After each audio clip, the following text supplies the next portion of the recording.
The earth trembled just before dawn. The sound came first like 100 horses breathing fire through the darkness. Then came the war cries, sharp and rising, slicing the cold morning silence like a blade.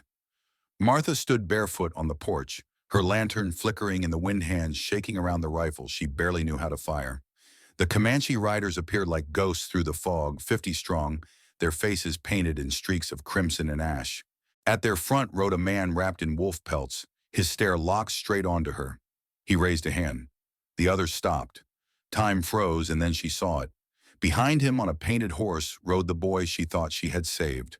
But was this salvation or betrayal? Before we jump back into how it all began, introduce yourself and tell me where you're tuning in from. I love hearing your stories too. And if this one touches your heart or keeps you on the edge of your seat, make sure you're subscribed because tomorrow I've saved something extra special for you. There was dust in everything. In the seams of the porch wood, in the space between the pages of her worn-out Bible, and even in the folds of the single dress she wore most days, dark blue with fraying sleeves. The wind carried it daily from the west, dry and full of whispers, like it had somewhere to be and too many secrets to keep. Martha lived on the edge of a town that didn't want her. A cracked shingle roof and a leaning fence 30 paces past the old church bell that no longer rang.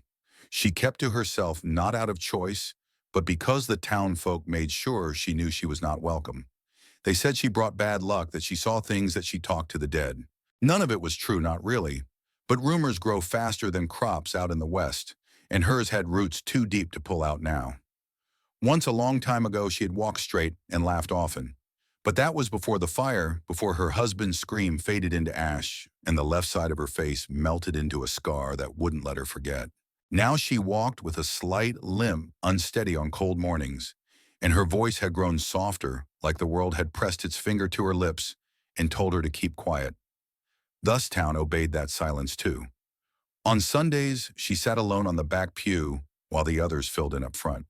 She wasn't asked to contribute food to the potlucks, nor was her name ever listed on the prayer rolls. The preacher nodded when their eyes met, but he never said her name from the pulpit. It was easier that way for them. For Martha, it was just more of the same. The children whispered when she passed, and their mothers pulled them close like the scar on her face might leap across the air and cling to their skin. She never scolded them. She remembered being young once, before the fire, before the war, before the kind man with the crooked smile rode out one morning and didn't come back. He had been her everything. Now she had nothing except for the house and silence. It had been 3 years since her husband died. The war had ended months before, but death was slow to get the message. He'd gone out to check on a neighbor's wounded cattle, and all they found was his hat blood on the brim, arrow through the D-crown. No body, just a bad ending, and questions that still echoed louder than gunfire in her mind. Martha stopped waiting for answers. She stopped speaking much at all. The land didn't need noise. It needed hands and patience. She grew potatoes in one corner of the yard, fed the chickens in another. Days passed like wind through dry grass, slow, forgettable, and rough around the edges. One evening, she watched the sun bleed out across the horizon, a whiskey-colored sky stretching thin over the hills. That was the first time she heard it, the sharp, uneven breath of someone nearby. Before we dive deeper into the story, just a quick note. I'm Thomas, the voice behind this narration. If you're enjoying how this sounds, let me know in the comments so we can keep the same voice in future videos. Now back to Martha. She found him just past the chicken coop, a boy no older than 10 or 11, bare-chested and shivering under a thorn bush. His left leg was wrapped in a strip of faded cloth soaked through with blood and dirt. He stared at her eyes, wild and alert, like a trapped animal Comanche. There was no mistaking it. The cut of his jaw, the bone necklace, the sharp ink markings along his shoulder. He should have run when he saw her, but he couldn't. That leg was too far gone. Martha didn't speak. She just knelt slowly, hands open. His eyes flicked between her hands, her face and her scar. He flinched, most people did, but he didn't try to crawl away. Maybe he saw something familiar in her brokenness. Without a word, she lifted him. He was light-fevered and frail, and her knees nearly gave as she carried him inside. She laid him on the old cot her husband used to sleep in, pulled a damp cloth from the wash basin, and started cleaning the wound. He hissed, she shushed him gently, no names were exchanged. He didn't know her language and she didn't know his. But pain was a language too, and that night they both understood it over. The next 2 days, Martha nursed the boy quietly. She boiled herbs, crushed roots, and tried not to think about what would happen if someone from town saw the shadow in her window that didn't belong. At night, she sat in the rocking chair and watched the boy breathe. The fever broke on the second evening. He opened his eyes and stared at the ceiling like he'd seen it before in a dream. In the morning, he ate. In the afternoon, he smiled.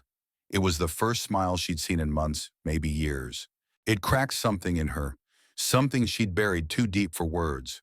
She didn't ask why he was alone, didn't ask how far he'd come. She just knew he was someone's child and someone would come looking. On the fourth morning, the wind changed. It came in from the east this time, colder, carrying a different scent, rain maybe, or gunpowder. Martha stood on the porch with a tin cup in her hand, and the boy asleep behind her blankets pulled up to his chin. Her eyes scanned the dirt road winding down from the hills. That was when she saw him, not a rider, a walker. Lone figure in a brown duster hat, pulled low, step by step, slow like he had nowhere to be.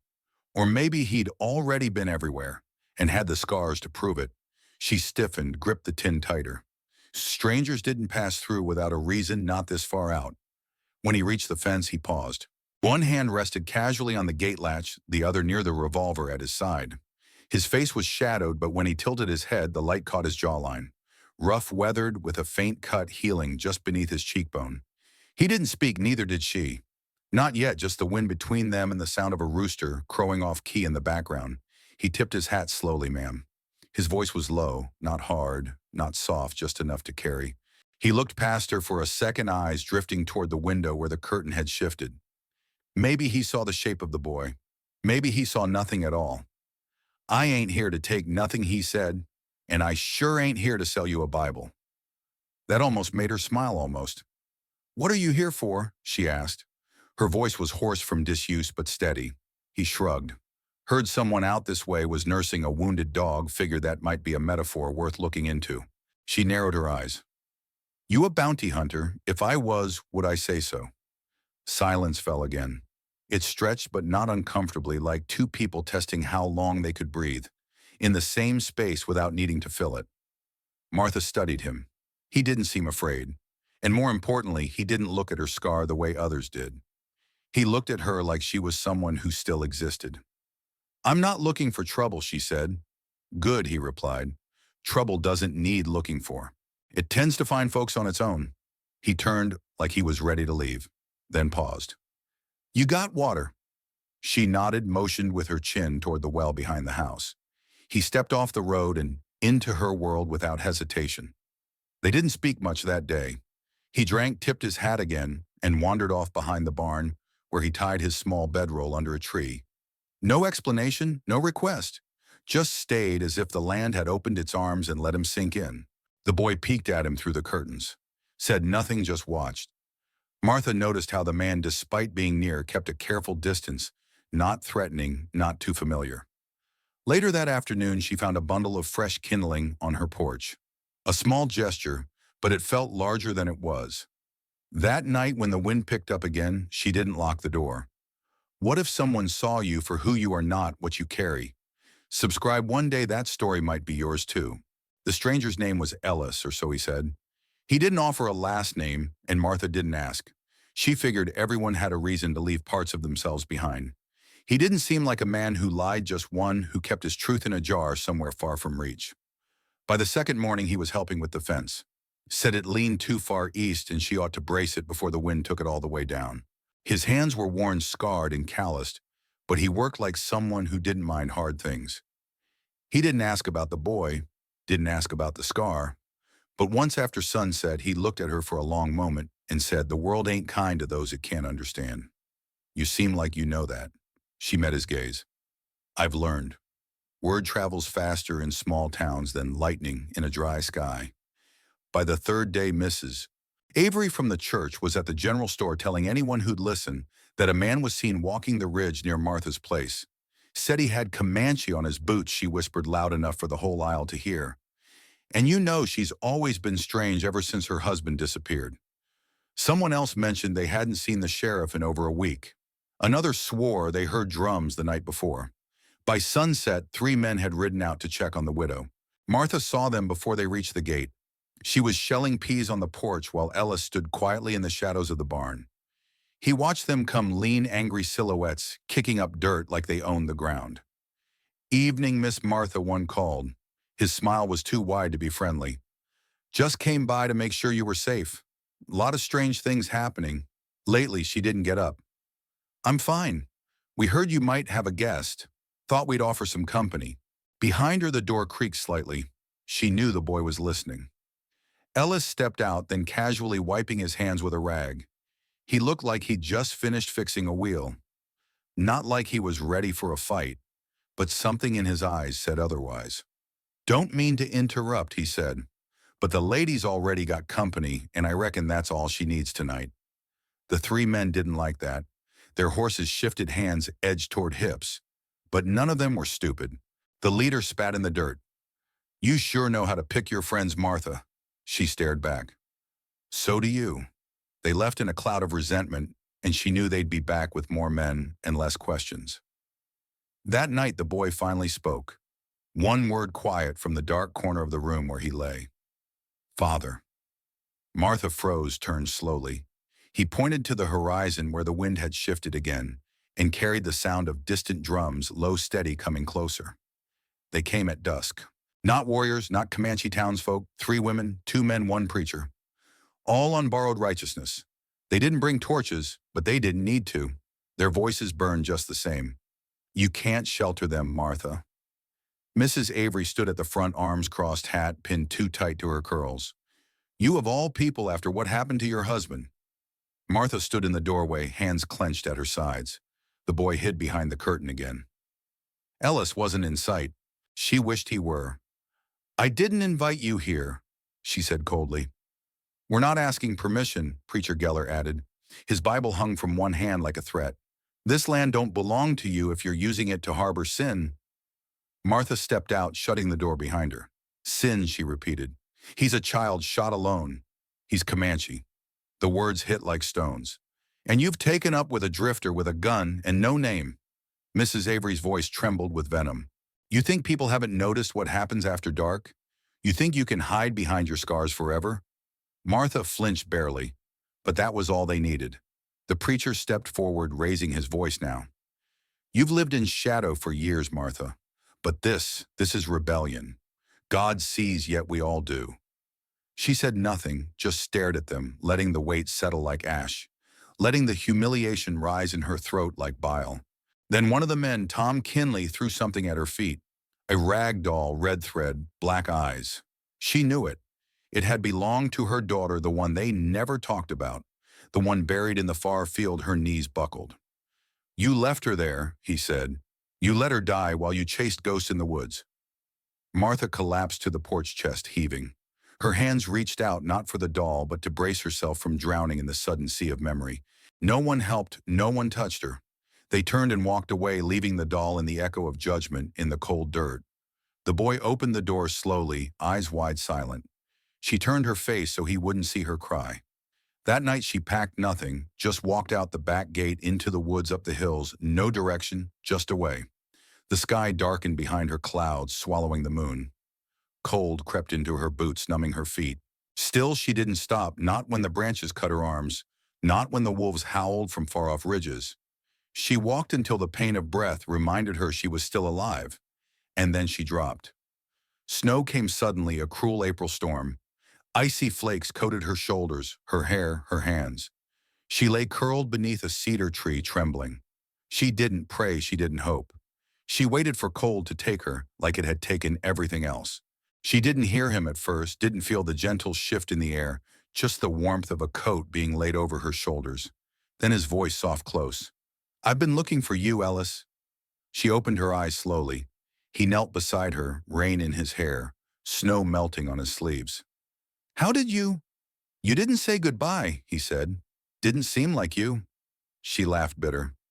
"You don't know me." He tilted his head. "Maybe, but I know running when I see it." He didn't lift her, didn't offer grand speeches or promises. He just sat quiet, took off his gloves, held her hands in his. Let her shiver, let her breathe. "I'm not strong," she whispered. Her voice cracked softer than wind. I wanted to be, but they broke me and I let them. Ellis didn't argue, didn't rush to disagree. He looked at her hands, scarred, blistered, weathered like old maps. People like us, he said gently. We don't get to break in public, so we break in secret, and then we get up in pieces. She blinked, looked at him. I don't have any pieces left. He leaned in slightly, his breath clouding in the air. Then let me sit with you while you gather more. He carried her part of the way down, not in his arms, but by walking close, letting her lean on his shoulder. Each step felt like shedding a layer of hurt. Back at the cabin, the fire was still alive. The boy had kept it burning. He looked up when they returned and ran into the shadows, but not far. She collapsed into her chair, blankets around her. Ellis stayed across the room, silent just there. Later that night, when the boy finally came close, he crawled into her lap without a word. She held him, rocked him gently. And outside, Ellis sat on the porch rifle across his lap. Not because he expected trouble, but because sometimes the most dangerous thing a man can do is wait with kindness. The thaw came slow that spring, as if the land like Martha was unsure whether it deserved warmth again. Snow still clung to the treetops in late April, but beneath it something stirred a pulse, a will, a quiet fire. She woke before dawn most mornings, not because she had to, but because she wanted to. The boy was still asleep on the cot Ellis had built from scrap lumber and rope. He slept soundly now, no more flinching at every sound, no more feverish dreams. Martha stirred the embers in the hearth and added fresh wood. The soft crackle was her favorite sound these days. Not long after Ellis would come in from the wood's axe over his shoulder beard, thick with morning frost, he never knocked. Just entered like he'd always belonged, and somehow over the weeks he did. They built small things at first, a proper fence, a new hinge for the back door shelves above the hearth. She found her hands steadier, with purpose. The limp didn't vanish, but her stride grew stronger. The whispers in town still floated like dust, but fewer dared approach the gate anymore. Not since Ellis started leaving carved bullets on the fence posts. A quiet warning they started trading. Again smoked venison for flour, eggs for cloth. She didn't smile in town, but she stopped bowing her head. The boy stayed hidden during trips, but he was learning English from Martha, from Ellis, from listening to the world without ever stepping fully into it. One afternoon, as the sun dipped behind the cottonwoods, Ellis leaned against the porch rail, watching Martha brush the boy's hair with fingers as gentle as spring wind. You ever think about leaving, he asked. She didn't turn. Every day he nodded slowly. But you stay. I stay, she said, because if I leave now, they win. He said nothing, just looked at her, the long scar down her neck catching firelight like a trail of old pain. I was ashamed of it once, she said suddenly. My limp, my face, my quiet. Thought I'd lost all the parts that made me a woman. Ellis shifted closer, voice quiet. Funny thing is, I never saw you broken. I saw you burning. She looked at him, eyes steady, tired but lit from within now. Then maybe it's time I stopped waiting to feel whole. They started something bigger the next morning. The land out back was flat and rich grass, thick soil, dark. Ellis found old plow pieces buried near the barn. Together they carved lines into the earth. Horse ranch, they agreed, or something close. The boy laughed for the first time, watching Ellis chase a stubborn colt through the creek. That laugh, bright and short and wild, stayed with Martha through the night. But fire draws shadows. And by the second week of May they arrived. Ellis had left at dawn to buy nails and molasses. Martha stayed to tend to the boy's bruised ankle. She heard the hooves before she saw the riders. 3 of them, dusty coats, flat expressions, lawmen or something like it. The lead man was tall, gray-bearded eyes, sharp with judgment. He dismounted with a familiar smirk, the kind men wore when they thought they knew everything. Martha Walker, he said, didn't expect to find you playing house with a savage and a ghost. She said nothing stood firm. You know who I am, he asked. She nodded once. Marshal Dent Ellis told me. He chuckled. Did he tell you he deserted a company wagon train, left 2 men to die so he could vanish into the trees like a coward? Martha didn't flinch, but the boy behind her grabbed her skirt. Dent leaned closer. He's not who you think he is, never was.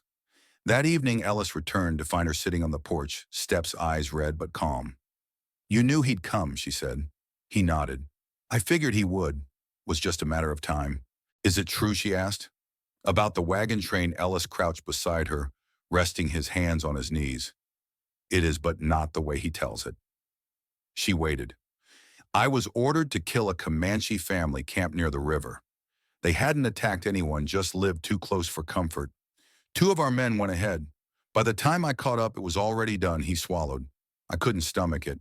I buried the dead, left my badge on the captain's saddle, and walked away. Martha looked at him, eyes full of storm and clarity. You've been running ever since, he nodded, until here. The boy came outside, then holding a carved horse Ellis had whittled for him. He placed it in Ellis's lap silently, then climbed into Martha's arms. She didn't ask Ellis to leave, and he didn't run. They prepared that night not for war, not for surrender, for truth. The next morning she rode into town alone, hair braided, dressed simple, rifle strapped across her back. She walked straight into the saloon where Dent sat drinking with two deputies. You want Ellis? She said, come take him. But know this, if you cross my land with weapons drawn, you won't leave it the same man. Dent laughed. You threatening a marshal, Miss Walker? No, she replied. I'm promising you that hill behind my cabin's got room for 3 more crosses if need be. She left before they could answer. The room had gone silent. No one followed her. Back at the ranch, Ellis was digging fence posts. The boy led a roan colt across the new field. Martha sat down beside the garden bed, planted seeds, rows and rows of them. I thought I'd never build anything again, she said. But maybe that was just another lie they taught me. Ellis looked over. You're not the same woman I met. She met his gaze. No, she said, I'm better. They came at dawn, 50 riders, silent shadows on horseback. Not a single war cry, not a single wasted motion. Just the steady thunder of hooves over thawed earth as the horizon lit with flame-orange light. The Comanche were not here for revenge. They were here for the boy, and his father rode at the front.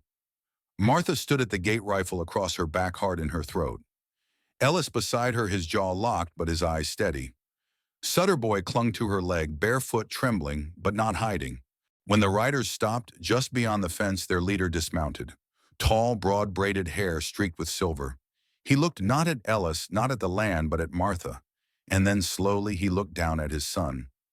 No one spoke, not until the boy let go of Martha's hand and stepped forward. He said something in Comanche, small voice, steady tone. The man knelt. Martha didn't understand the words, but she understood the moment. The father gathered the boy in his arms, pressed his face into his shoulder, not like a warrior, but like a man who thought he'd lost everything. Then after a beat, the man stood and looked at Martha again. This time he nodded, not out of gratitude, not out of politeness, but out of recognition she had saved his blood. And for that, she would always be part of his story. Then he did something no one expected. He stepped aside and gestured to the boy, letting him decide. The boy turned to look between the tall warrior and the woman who had become his home. His eyes lingered on Martha, then on Ellis. And then he took Martha's hand. She felt his little fingers slide between hers, small, warm, certain. And in that moment, 50 warriors bowed their heads in silent agreement. No words, no ceremony, just a truth shared between people who had lost and found things too sacred to explain. They stayed until the sun cleared the ridge. Then the riders vanished back into the hills like smoke returning to the wind. 3 days later, the town gathered at the chapel, not for a funeral, for a wedding, a quiet one. No music, no flowers, just hands held over splintered pews and silent tears from those who at last saw who she really was. Ellis didn't wear a suit, she didn't wear white, but there was a necklace of hawk feathers tied around her wrist, a gift from the boy.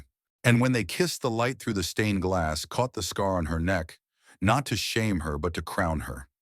The townsfolk never spoke much of it. Some still turned their heads, but others, the baker, the blacksmith, even the woman who once called her cursed, began to nod in the streets, then say hello. Small cracks in old stone. The ranch grew, fences multiplied, a smokehouse was built. And in the spring, wild colts ran through the creek bed, their manes catching golden light. They named the boy Thomas after a man Ellis had once buried with his own hands. A name to honor the dead and begin again. One winter evening, Martha sat by the fire watching Ellis mend a saddle. Thomas lay curled in a blanket, humming an old Comanche tune under his breath. Martha turned to the window, snow falling soft and slow beyond the glass. The world was quiet, whole. Ellis looked up. You ever think we'd get here? He asked. No, she said, brushing her fingers across Thomas's hair. But I stopped waiting for someone else to rescue me. Ellis reached for her hand, held it not tightly but like he'd never let go. Outside, the snow thickened, but inside the fire burned steady.